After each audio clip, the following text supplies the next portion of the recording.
सभी को जय मसीह की। आज का जो वचन है वो पुनरुत्थान के बारे में है। पिछले सप्ताह हमने प्रभु के दोबारा आगमन के बारे में संदेश सुना था। उसी से संबंधित आज जो वचन हम देखेंगे वो विश्वासियों के पुनरुत्थान के बारे में है। विश्वासियों के पुनरुत्थान के बारे में पौलुस बहुत ही विस्तार से पहला कुरिन्थियों 15 अध्याय में बताया है, जिसके बारे में हम आज पढ़ेंगे और समझने की कोशिश करेंगे कि विश्वासियों का पुनरुत्थान किस प्रकार होता है और उसके क्या महत्व है। तो पहले जब हम देखते हैं प्रेरितों 26:23 में लिखा हुआ है कि प्रभु यीशु मसीह मृतकों में से जी उठने वाला पहला व्यक्ति है और उसी के पहचान पे जो प्रभु पर विश्वास करते हैं वो भी जिलाए जाएंगे। तो पहला कुरिन्थियों हम लोग 12 पद से पढ़ेंगे। पहला कुरिन्थियों उसके 15 अध्याय के 12 पद से पढ़ेंगे। इसलिए जबकि मसीह का यह प्रचार किया जाता है कि वह मरे हुओं में से जी उठा, तो तुम में से कितने कैसे कहते हैं कि मरे हुओं का पुनरुत्थान है ही नहीं। यदि मरे हुओं का पुनरुत्थान है ही नहीं तो मसीह भी नहीं जी उठा, और यदि मसीह नहीं जी उठा तो हमारा प्रचार करना भी व्यर्थ है और तुम्हारा विश्वास भी व्यर्थ है। वरन हम परमेश्वर के झूठे गवाह ठहरे, क्योंकि हमने परमेश्वर के विषय में यह गवाही दी कि उसने मसीह को जिला दिया, यद्यपि नहीं जिलाया यदि मरे हुए नहीं जी उठते, और यदि मुर्दे नहीं जी उठते तो मसीह भी नहीं जी उठा, और यदि मसीह नहीं जी उठा तो तुम्हारा विश्वास व्यर्थ है और अब तक तुम अपने पापों में फंसे हो। वरन जो मसीह में सो गए हैं वे भी नष्ट हुए। यदि हम केवल इसी जीवन में मसीह में आशा रखते हैं तो हम सब मनुष्यों से अधिक अभागे हैं। और आगे हम पढ़ेंगे धीरे धीरे करके। तो पौलुस जो है पहला कुरिन्थियों 15 अध्याय में विश्वासियों के पुनरुत्थान के बारे में बताता है और इस बात की वो पुष्टि करता है कि क्यों हम विश्वासियों के पुनरुत्थान के बारे में जोर देते हैं। वो कहता है, मसीह का उदाहरण देकर के वो ये बात बताता है कि जो सुसमाचार हम सुनाते हैं उसकी जो नींव है वो ये है कि यीशु मसीह मुर्दों में से जी उठा है, और अगर यीशु मसीह मुर्दों में से नहीं जी उठा है तो हमारा विश्वास करना, प्रचार करना सब व्यर्थ है, हमारी आशा व्यर्थ है, और जो मसीह में सो गए हैं वो भी व्यर्थ ठहरे हैं। तो पौलुस कह रहा है कि मसीह मुर्दों में से जी उठा, वही हमारा आधार है, वही हमारी नींव है, वही हमारा विश्वास है, वही हमारी आशा है। उसी की वजह से हम सुसमाचार का प्रचार करते हैं। और 19वें पद में कह रहा है, यदि हम केवल इसी जीवन में मसीह में आशा रखते हैं तो हम मनुष्यों में अधिक अभागे हैं।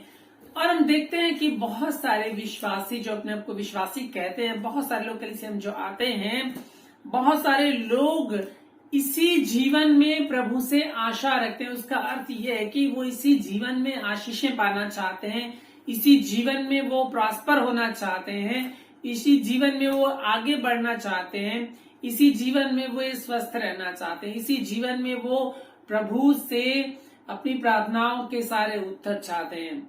परंतु प्रभु का जो वचन है, सुसमाचार है, वो हमें इस जीवन के लिए नहीं परंतु उससे बढ़कर हमें अनंत जीवन के लिए बुलाता है और अनंत जीवन की आशा देता है, जो हमें यीशु पर विश्वास करने के द्वारा मिलती है। और अगर हम यीशु में मर भी जाएं, सो जाएं, तो हम यीशु के साथ जिलाए जाएंगे जब वो इस संसार में दोबारा आएगा, जिसके बारे में अपने पिछले सप्ताह सुना था कि जब यीशु मसीह आएगा तो मुर्दे जी उठेंगे और जो जीवित हैं वो ट्रांसफॉर्म हो जाएंगे, वो बदल जाएंगे और प्रभु के साथ बादलों में उठा लिए जाएंगे। ये है विश्वासियों की आशा।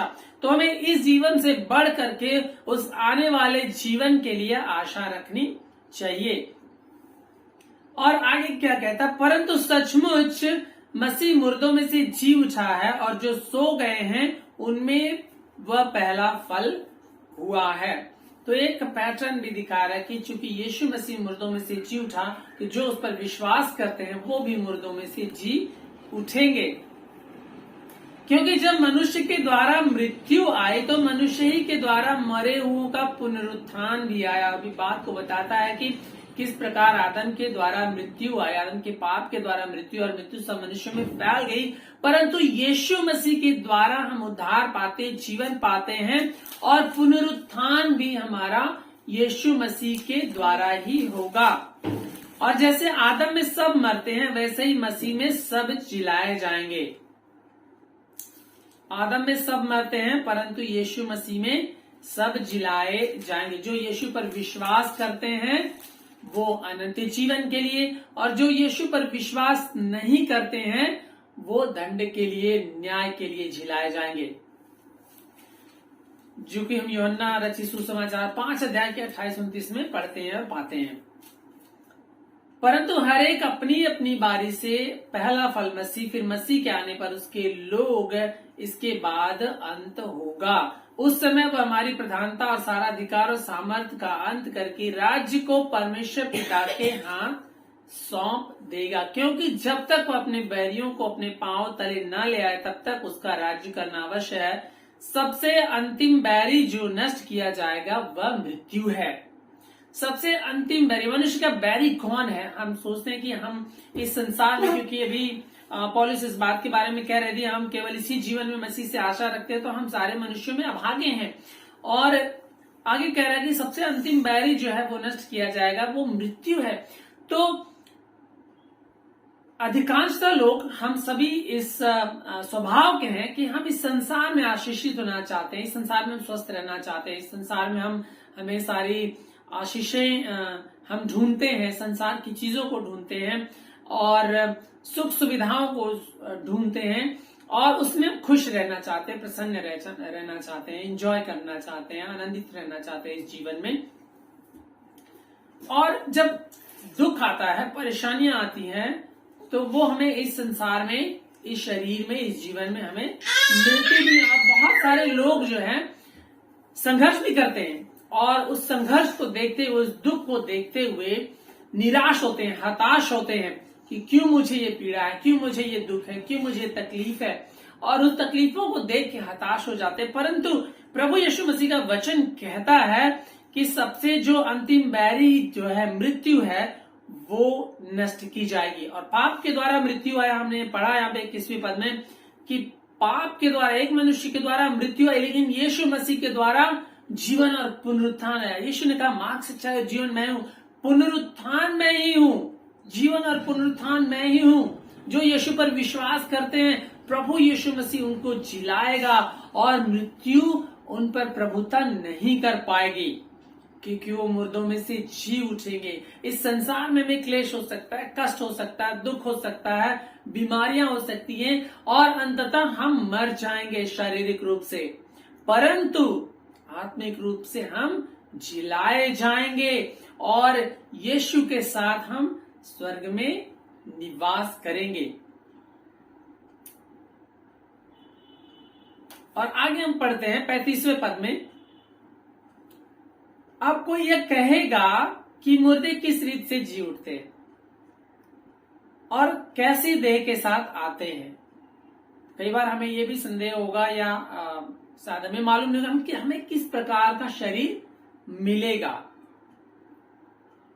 इस संसार में हम शरीर में, फ्लैश में, लहू और मांस में, परंतु आने वाले उस अनंत काल के जीवन में, अनंत जीवन में जब प्रभु आएगा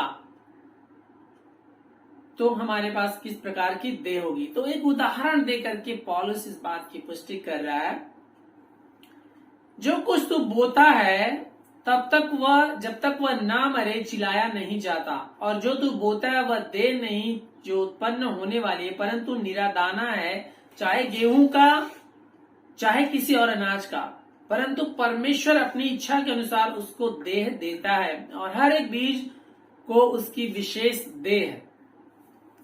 तो एक उदाहरण दे रहा है, जिस प्रकार बीज बोया जाता है और बीज मर जाता है तो नया पौधा निकलता है, उसी प्रकार जब विश्वासी जन, हमारा ये जो शरीर है नाशमान है, नाश होने वाला है, ये डिके हो जाएगा, मिट्टी का शरीर है, उसका उदाहरण भी आगे देता है, मिट्टी का शरीर और मिट्टी में मिल जाएगा, परंतु जो नया शरीर हमको मिलेगा, महिमा का शरीर जो हमको मिलेगा वो इससे भिन्न होगा और वो नाशमान नहीं होगा परंतु वो स्वर्गीय होगा।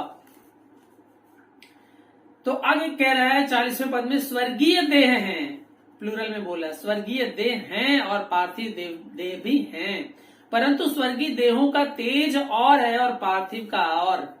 तो कह रहा है कि हमारी जो देह है, जब हम महिमा की देह में बदल जाएंगे, जब प्रभु आएगा, या जब हम मुर्दों में से जी उठेंगे, तो उस देह में महिमा होगी, तेज होगा और ये स्वर्गीय देह होगी, महिमा का स्वरूप होगा। हम प्रभु यीशु मसीह के स्वरूप में हम ढाले जाएंगे, बदल दिए जाएंगे, क्योंकि फिलिपियों 3 अध्याय के 20 और 21 पद में लिखा हुआ है, फिलिपियों 3 अध्याय के 20 और 21 पद में, पर हमारा स्वदेश स्वर्ग पर है और हमें एक उद्धारकर्ता प्रभु यीशु मसीह के वहां से आने की बात जो रहे हैं।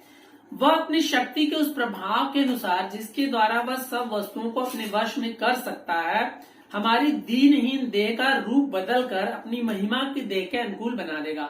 तो जब प्रभु यीशु मसीह आएगा, स्वर्ग से उतरेगा, इस संसार का जब वो न्याय करने के लिए आएगा, तो प्रभु के लोगों के लिए आनंद का समय होगा, क्योंकि प्रभु के लोग जो ये शरीर में हम हैं, जो लोग उस समय जीवित रहेंगे और जो मर चुके हैं, जो गाड़े जा चुके हैं, उन दोनों के शरीरों का रूप बदलकर प्रभु का वचन कहता है अपनी महिमा की देह के अनुकूल बना देगा। परमेश्वर क्या करेगा, इस नाशमान दीनहीन मिट्टी के शरीर को बदल करके अपने स्वरूप के अनुसार, महिमा में स्वरूप के अनुसार स्वर्गीय देह में बदल देगा, जो कभी नाश नहीं होगी। और बाइबल में लिखा है प्रकाशित वाक्य में, ना वहां पीड़ा होगी, ना कष्ट होगा, ना आंसू होगा, परमेश्वर सबके आंसुओं को पोंछ डालेगा। आगे लिखा है, मुर्दों में से जी उठना भी ऐसा ही है। शरीर नाशवान दशा में बोया जाता है और अविनाशी दशा में जी उठता है। ये शरीर जो है इस समय संसार में हम हैं, नाशवान है, परंतु जब प्रभु आएगा हम जी उठेंगे तो एक इटर्नल स्टेट में, अविनाशी दशा में हम जी उठेंगे। पहला पत्रस 1 के 3 और 4 पद में लिखा हुआ बहुत सुंदर बात वहां पे पत्रस कह रहा है। पहला पत्रस 1 के 3 और 4, यहां पे लिखा है, हमारे प्रभु यीशु मसीह के परमेश्वर पिता का धन्यवाद हो, जिसने यीशु मसीह के मरे हुओं में से जी उठने के द्वारा, किस प्रकार से, यीशु मसीह के मरे हुओं में से जी उठने के द्वारा अपनी बड़ी दया से हमें जीवित आशा के लिए नया जन्म दिया। अगर यीशु मसीह मुर्दों में से जी नहीं उठता तो हमारे पास ये आशा नहीं होती। इसी बात को पौलुस भी कह रहा है कि अगर यीशु मसीह मुर्दों में से नहीं जी उठा तो हमारा प्रचार करना, विश्वास करना, आशा रखना सब व्यर्थ है। परंतु चूंकि यीशु मसीह मुर्दों में से जी उठा है, उसने हमें ये जीवित आशा दी है और एक अविनाशी और निर्मल और अजर मीरास के लिए जो हमारे लिए स्वर्ग में रखी है, नया जन्म दिया हुआ है। तो विश्वासियों के लिए एक बहुत बड़ी आशा है, उम्मीद है कि हम जब प्रभु के साथ जिलाए जाएंगे, परंतु हमारा वो जीवन, अनंत जीवन अभी से शुरू हो गया विश्वास करने के द्वारा। तो अब वो अनंत जीवन कैसा है, हमारा जी उठना कैसा होगा, अविनाशी होगा, निर्मल होगा और अजर होगा, वो कभी नाश नहीं होगा। स्वाभाविक देह बोई जाती है और आत्मिक देह जी उठती है, जबकि स्वाभाविक देह है तो आत्मिक देह भी है। और आगे क्या कहता है, देखो मैं तुमसे भेद की बात कहता हूं, हम सब नहीं सोएंगे परंतु हम सब बदल जाएंगे, और यह क्षण भर में पलक मारते ही अंतिम तुरही फूंकते ही होगा, क्योंकि तुरही फूंकी जाएगी, मुर्दे विनाशी दशा में उठाए जाएंगे और हम बदल जाएंगे, जिसके बारे में पिछले सप्ताह भी आपने सुना था कि जब प्रभु आएगा तो क्षण भर में मुर्दे जी उठेंगे और जो जीवित रहेंगे वो बदल जाएंगे, अविनाशी अजर स्वर्गीय देह में प्रभु के स्वरूप में बदलकर उठा लिए जाएंगे।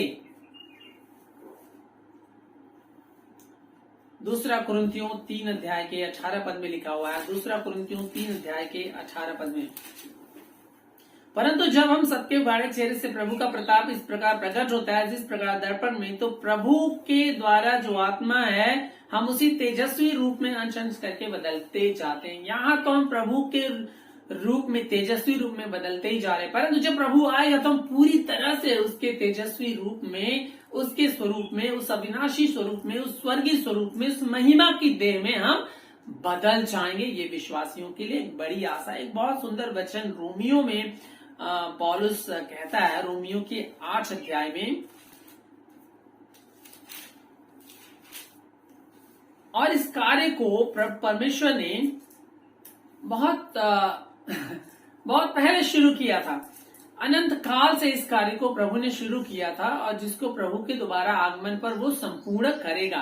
तो यहाँ पे रोमियो 8 के 29 पद में लिखा हुआ है, 29 और 30 पद में यहाँ पे लिखा हुआ है, क्योंकि जिन्हें उसने पहले से जान लिया, परमेश्वर ने जिन्हें पहले से जान लिया था, इसका मतलब क्या है?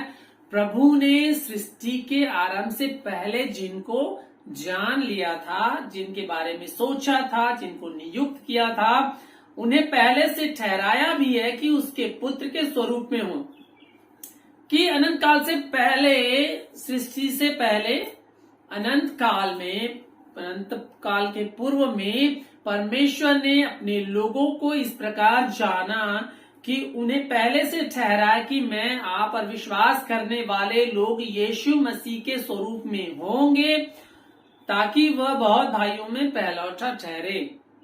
फिर उन्हें उसने पहले से ठहराया और बुलाया। जब प्रभु ने हमें पहले से जाना, उसने विचार किया, उसने सोचा कि मैं इन लोगों को सृजूंगा, इनको ठहराऊंगा और वो मेरे पुत्र के स्वरूप में होंगे, और तो उन्हें और हमें वो सुसमाचार के द्वारा बुलाता है, और सुसमाचार के सुनने के द्वारा हम विश्वास करते हैं, और उस सुसमाचार पर विश्वास करने के द्वारा वो हमें धर्मी ठहराता है। और जब वो हमें सुसमाचार पर, जो हम यीशु के सुसमाचार पर विश्वास करते में धर्मी ठहराता है, और उसके बाद लिखा है धर्मी ठहराने के बाद वो हमें महिमा भी देता है। महिमा देने का मतलब क्या है? कि हम प्रभु के स्वरूप में हम बदल दिए जाएंगे। जब हमारा पुनरुत्थान होगा, या जब प्रभु हमारे जीवित रहते हुए आएगा, तो हम स्वर्ग में उठा लिए जाएंगे, और उस ग्लोरिफिकेशन को परमेश्वर, उस महिमा देने की जो बात है, जब प्रभु आएगा तो हमें अपने साथ उठा के ले जाएगा, और उद्धार का संपूर्ण कार्य जो है उसको प्रभु आने के द्वारा पूरा करेगा। तो पौलुस कहता है पहला कुरिन्थियों 15 अध्याय में कि अब जय ने मृत्यु को निगल लिया है, इसलिए हे मृत्यु तेरी जय कहाँ रही, हे मृत्यु तेरा डंक कहाँ रहा। तो मृत्यु का किसी पर प्रभाव नहीं होगा, बीमारियों का किसी पर प्रभाव नहीं होगा, दुखों का किसी पर प्रभाव नहीं होगा। इन सब से परमेश्वर हमें परे करके और अपने साथ ले जाएगा, जहां हम प्रभु के साथ अनंत काल तक निवास करेंगे, उसकी उपस्थिति में रहेंगे, पिता पुत्र और पवित्र आत्मा की उपस्थिति का आनंद लेंगे, परमेश्वर की सेवा करेंगे, उसकी महिमा करेंगे, उसका गुणानुवाद करेंगे, और स्वर्ग में अनंत काल तक हम परमेश्वर के साथ निवास करेंगे। और विश्वासियों के लिए ये सबसे बड़ी आशा है। अगर हम इसी संसार की चीजों को पाना चाहते हैं, शारीरिक चीजों की खोज में भी रहते हैं, अगर यीशु मसीह से हम इसी संसार की चीजों में, शारीरिक चीजों, भौतिक चीजों की खोज में रहते हैं और उनसे आशीषें पाना चाहते हैं, तो हम बहुत अभागे हैं, क्योंकि यीशु मसीह हमें अनंत जीवन देने के लिए आया, हमें उस दंड से, उस पाप से मुक्त करने के लिए आया जो हमें मिलना था। परंतु विश्वास करने के द्वारा वो हमें अपने साथ रखना चाहता है, परमेश्वर से मेल मिलाप कराने के द्वारा उसकी उपस्थिति का हमें आनंद देना चाहता है, और स्वर्ग में अपने दाहिने हाथों में बैठाना चाहता है, ताकि हम स्वर्ग में उसके साथ राज करें और अनंत जीवन का हम सुख उठाएं। विश्वासियों के लिए ये बहुत बड़ी आशा है, और इसी आशा के साथ हम जिलाए जाएंगे, और इसी आशा के साथ हमें जीना है, विश्वास करना है और अपने मसीह जीवन में आगे बढ़ना है। हम प्रार्थना करें। हे हमारे स्वर्गीय पिता, हम धन्यवाद करते हैं प्रभु जी कि विश्वासियों के लिए बहुत बड़ी आशा है कि प्रभु अगर हम मर भी जाए इस जीवन में, तो हम जिलाए जाएंगे। और प्रभु हमारे जीते जी अगर आप आते हैं तो हम स्वर्ग में उठा लिए जाएंगे, क्योंकि पौलुस कहता है जीना मेरे लिए मसीह और मरना मेरे लिए लाभ है। विश्वासियों के लिए मृत्यु प्रभु जी दुख का कारण नहीं परंतु आनंद का कारण है, और मृत्यु से पार होकर विश्वासी जन आपके साथ जा मिलते हैं और आपके साथ अनंत काल तक वो निवास करेंगे और करते रहेंगे। प्रभु लेकिन जिन्होंने विश्वास नहीं किया उनकी आंखों को खोलें ताकि वो वचन पर विश्वास करें और उस उद्धार को, उस अनंत जीवन को प्राप्त करें जिसको आपने फ्रीली देने के लिए वादा किया है। प्रभु हम धन्यवादी थे। प्रार्थना यीशु के नाम से मांगते हैं, आमीन।